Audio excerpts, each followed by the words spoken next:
Hi guys. आज के इस वीडियो में मैं आपको नवोदय विद्यालय संगठन के द्वारा वर्ष 2019 में ग्रंथपाल के पद पर निकाले गए विज्ञापन और उसकी परीक्षा से संबंधित क्वेश्चन और उसकी विषय में विस्तृत जानकारी प्रदान करूंगा। और यदि आप मेरे चैनल पर नए हैं तो मेरे चैनल को सब्सक्राइब कीजिए और बेल नोटिफिकेशन को क्लिक करिए, जिससे मेरे द्वारा इस चैनल पर कोई भी वीडियो अपलोड किया जाता है तो उसकी नोटिफिकेशन सबसे पहले आपके पास पहुँचेगी। चलिए वीडियो को स्टार्ट करते हैं।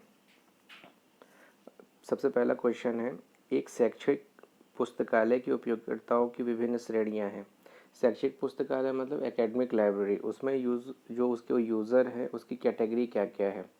तो एक एकेडमिक लाइब्रेरी में उस एकेडमिक लाइब्रेरी के जो प्रोफेसर या वहाँ के स्टाफ होते हैं वो उसके मेंबर होते हैं। उस एकेडमिक लाइब्रेरी के जो रिसर्चर होते हैं, चाहे वो पीएचडी के रिसर्चर हों, इसके अलावा एमफिल के रिसर्चर हों, जो भी रिसर्चर हैं, वहाँ पे पढ़ने वाले एक वहाँ के छात्र या वहाँ पे कार्य करने वाले कर्मचारी, चाहे वह प्रशासनिक कर्मचारी हों या तदर्थ कर्मचारी हों। इस प्रकार एक शैक्षिक पुस्तकालय में उपयोगकर्ताओं की श्रेणी में वहाँ पे कार्य करने वाले समस्त कर्मचारी, शिक्षक एवं छात्र छात्राओं को सम्मिलित किया जाता है। यहाँ पे शैक्षणिक पुस्तकालयों में हम स्कूल पुस्तकालय, महाविद्यालय पुस्तकालय और विश्वविद्यालय की पुस्तकालयों को सम्मिलित करते हैं।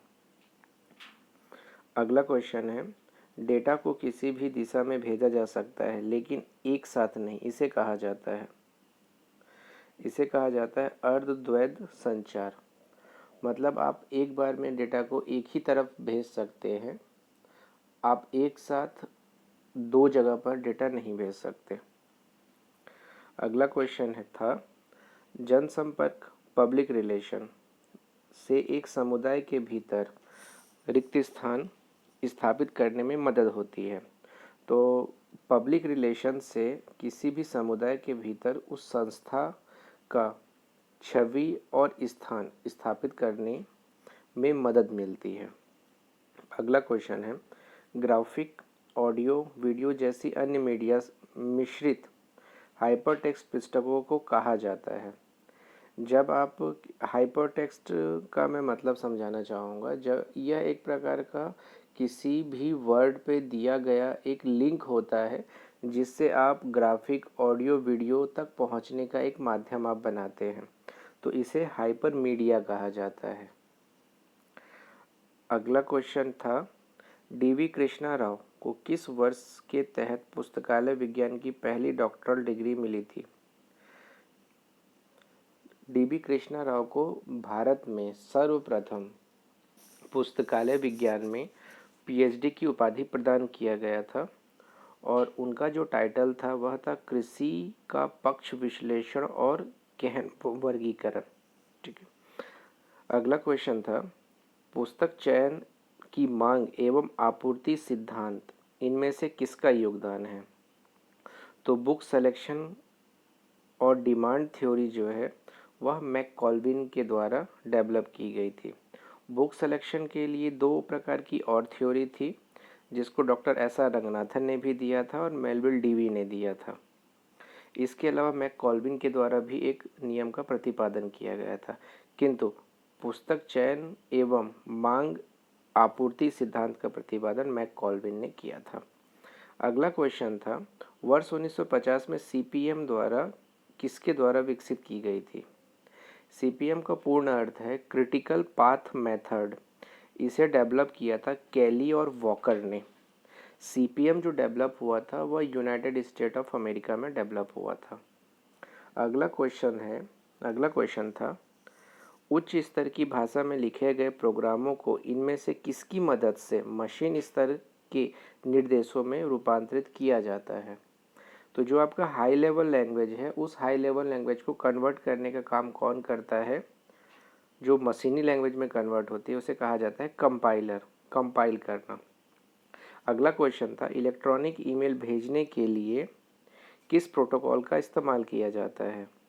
तो मैं आपको यहाँ बताना चाहूँगा, जब भी हम एक स्थान से दूसरे स्थान पर कंप्यूटर के माध्यम से कोई डेटा भेजते हैं जो इंटरनेट की सहायता से प्रयोग में लाया जाता है तो उसके लिए विभिन्न प्रकार के प्रोटोकॉल होते हैं, जैसे HTTP hyper text transfer protocol, POP post office protocol. तो इसका सही आंसर है simple mail transfer protocol, SMTP, simple mail transfer protocol. अगला क्वेश्चन था, संचार उपग्रह में इनमें से किस चीज़ का इस्तेमाल संकेतों के परिवर्तन और पुनः संचारण के लिए किया जाता है? संचार उपग्रह, जिससे हम सूचनाओं को एक स्थान से दूसरे स्थान पर भेजने के लिए जिसका प्रयोग में लाते हैं, तो उसे कहते हैं प्रेषग्राही। ठीक है। अगला क्वेश्चन था, अपने तेज गति डेटा नेटवर्क से आधुनिक विश्वविद्यालय पुस्तकालयों को संचालित करने वाले राष्ट्रीय केंद्र को क्या कहा जाता है? इसे कहा जाता है इन्फ्लिबनेट, इंफॉर्मेशन एंड लाइब्रेरी नेटवर्क। यह ministry of human resource development की एक ऑटोनॉमस इंस्टीट्यूशन है। इसका वर्तमान में मुख्यालय गांधीनगर में है। यह भारत में जितने भी विश्वविद्यालय हैं उसमें हुए शोध कार्य जैसे PhD के थीसिस का संग्रहण का कार्य करता है। विभिन्न प्रकार के विश्वविद्यालयों में संचालित MPhil के डिसर्टेशन के संकलन का कार्य इन्फ्लिबनेट के द्वारा किया जाता है। तो इसका सही आंसर है इन्फ्लिबनेट। अगला क्वेश्चन था, अपूर्ण विराम वर्गीकरण का छठा संस्करण किस काल में प्रकाशित हुआ? ठीक है। कोलन क्लासिफिकेशन का छठा संस्करण जो था प्रकाशित हुआ था 1960 में, और इसका प्रथम संस्करण प्रकाशित हुआ था 1933 में। अगला क्वेश्चन है, MARC मशीन रीडेबल कैटलॉग 21 में टैग 250 क्या इंगित करता है? तो मार्क 21 में जो टैग 250 है वह संस्करण कथन एडिशन को रिप्रेजेंट करता है।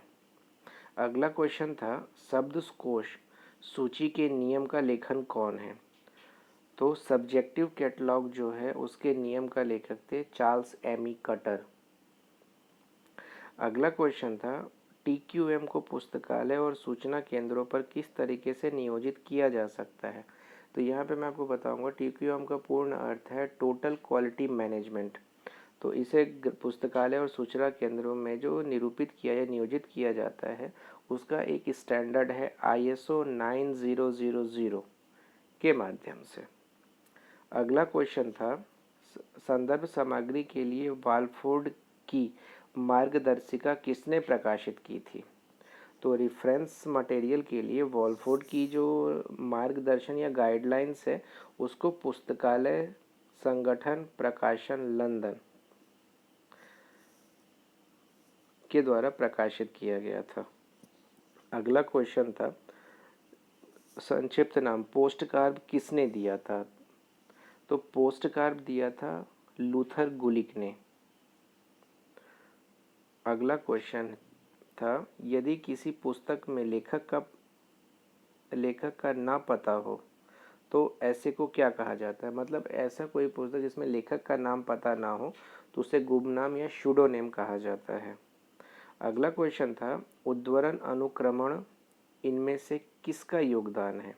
तो इसका सही आंसर है यूजिन गारफेड। साइटेशन इंडेक्स जो है यूजिन गारफेड ने दिया था। अगला क्वेश्चन है, भारतीय विज्ञान सार इंडियन साइंस एब्स्ट्रैक्ट इसे कौन प्रकाशित करता है? तो इंडियन साइंस एब्स्ट्रैक्ट निस्केयर प्रकाशित करता है। निस्केयर का मुख्यालय नई दिल्ली में है, जिसका पूर्ण नाम है national institute of science communication and industrial research, नई दिल्ली। अगला क्वेश्चन था, कंप्यूटरों के छोटे छोटे भौगोलिक क्षेत्रों में जोड़ने के लिए इनमें से किस नेटवर्क का प्रयोग किया जाता है? तो कंप्यूटर को छोटे छोटे नेटवर्क में जोड़ने के लिए लोकल एरिया नेटवर्क लैन का प्रयोग किया जाता है। मध्यम क्षेत्र में या कुछ एक निश्चित भौगोलिक भूभाग में करने के लिए मेट्रोपॉलिटन एरिया नेटवर्क का प्रयोग किया जाता है, और विश्वव्यापी रूप में प्रयोग में लाने के लिए वैन वाइड एरिया नेटवर्क का प्रयोग किया जाता है। तो छोटे छोटे रूपों में लैन का प्रयोग किया जाता है, लोकल एरिया नेटवर्क। अगला क्वेश्चन था, इनमें से क्या इंटरनेट का प्रोटोकॉल नहीं है? आपके पास ऑप्शन है जिसमें से पहला फाइल ट्रांसफ़र प्रोटोकॉल, दूसरा सिंपल मेल ट्रांसफ़र प्रोटोकॉल और तीसरा NMP ऐसा कोई प्रोटोकॉल नहीं होता है। और चौथा था हाइपरटेक्स्ट ट्रांसफ़र प्रोटोकॉल। तो इसका आंसर होगा NMP। बाकी सभी इंटरनेट के प्रोटोकॉल हैं। अगला क्वेश्चन था प्राथमिक साहित्य के स्थानापन्न, पुनः संवेष्टन और संहनन की प्रक्रिया जिसमें माध्यमिक प्रतिक्रियाएं बनती हैं उसे क्या कहा जाता है। मतलब प्राइमरी सोर्स के इंफॉर्मेशन को लेने के बाद जो पत्रिकाएं बनाई जाती है उसे क्या कहा जाता है। तो उसे सारकरण और अनुक्रमणी पत्रिका कहा जाता है। एब्स्ट्रैक्ट एंड इंडेक्स पत्रिका या जर्नल। अगला क्वेश्चन था पुस्तकालय पेशेवरों के लिए आचरण के 7 दीप के तहत क्या नहीं आता। जो एक लाइब्रेरी का जो प्रोफेशनल है उसमें 7 कैरेक्टर निर्धारित किए गए हैं उसके आचरण के। इसमें क्या नहीं आता। तो इसमें नहीं आता गोपनीयता नहीं आता। अगला क्वेश्चन था इनमें से किस प्रकार के सूचना स्रोतों को पंचांग कहा जाता है। आपके पास ये है कि पंचांग मतलब प्राइमरी सोर्स है और इसमें आपको त्वरित सूचनाएं दी जाती हैं। तो इसमें से पंचांग तैयार संदर्भ के अंतर्गत आएगा। अगला क्वेश्चन था समय समय पर कर्मचारियों के काम का मूल्यांकन करने की तकनीक को क्या कहा जाता है।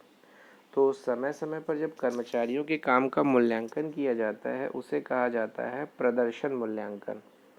प्रदर्शन मूल्यांकन में कर्मचारियों के द्वारा किए जाने वाले समस्त प्रकार के क्रियाकलापों का वर्णन रहता है। अगला क्वेश्चन था तुलामिति लिब्रामेट्री की अवधारणा सबसे पहले किसने विकसित की थी। लिब्रामेट्री जो है रंगनाथन जी के द्वारा डॉक्टर SR रंगनाथन जी के द्वारा डेवलप किया गया था। जैसे बिब्लोमेट्रिक, साइंटोमेट्रिक, वेबोमेट्रिक की शब्दावली गढ़ी गई थी, सेम उसी प्रकार से लिब्रामेट्री की अवधारणा का प्रतिपादन डॉक्टर SR रंगनाथन के द्वारा किया गया था। अगला क्वेश्चन है PMEST personality, matter, energy, space और टाइम में अर्धविराम सेमीकोलन प्रतीक किसके लिए प्रयोजन का प्रतीक है। तो सेमीकोलन जो है वह आपका मटेरियल को रिप्रेजेंट करता है कोलन क्लासिफिकेशन सिस्टम में, जिसे हम द्विबिंदु वर्गीकरण के नाम से भी जानते हैं। शब्द अदिश श्रृंखला इनमें से किससे जुड़ा हुआ है। तो इसमें से जो अदिश श्रृंखला है एक शब्द वह है गैंग प्लांक का। यह एक क्लासिफिकेशन से संबंधित शब्दावली है। अगला क्वेश्चन है एक सार्वजनिक पुस्तकालयों के उपयोगकर्ता समूहों में क्या शामिल होता है। तो जो एक पब्लिक लाइब्रेरी के उपयोगकर्ता की जो कम्युनिटी होती है उसमें सम्मिलित होता है उपयोगकर्ताओं का विजातीय समूह। तो इसका सही आंसर उपभोक्ताओं का विजातीय समूह। अगला क्वेश्चन है शोध पत्रिकाओं में प्रकाशित ब्लैंक लेख होते हैं। कौन से लेख प्रकाशित होते हैं। तो वह होते हैं प्राथमिक शोध, किसी प्रकार का शोध कार्य करने के पश्चात जारी किया गया शोध। तो इसमें आएगा प्राथमिक स्रोत। अगला क्वेश्चन है URL का फुल फॉर्म क्या है। तो URL का फुल फॉर्म है uniform resource locator. Uniform resource locator मतलब क्या होता है, जब भी आप किसी एक वेब पेज पर जाते हैं तो वहां जाने के लिए एक लिंक होता है, उसी लिंक को URL कहा जाता है। अगला क्वेश्चन है खुदा बख्श ओरिएंटल पब्लिक लाइब्रेरी की स्थापना किस वर्ष हुई थी। तो इसकी स्थापना वर्ष 1891 में हुई थी। यह एक पब्लिक लाइब्रेरी है और इसका स्थान जो है वो पटना में स्थित है। अगला क्वेश्चन था ज्ञान प्रबंधन का क्या तात्पर्य है। तो जिसको नॉलेज मैनेजमेंट के रूप में हम जानते हैं, तो इसका तात्पर्य है इसमें सूचना प्रबंधन की सारी गतिविधियों के साथ साथ कुछ न कुछ खास गतिविधियां सम्मिलित होती हैं। अगला क्वेश्चन था DLRG मेलिंग सूची कौन बनाकर रखता है। तो इसका सही आंसर है DRTC documentation research training centre. इसका मुख्यालय बेंगलुरु में है और यह लाइब्रेरी साइंस में कार्यरत है। अगला क्वेश्चन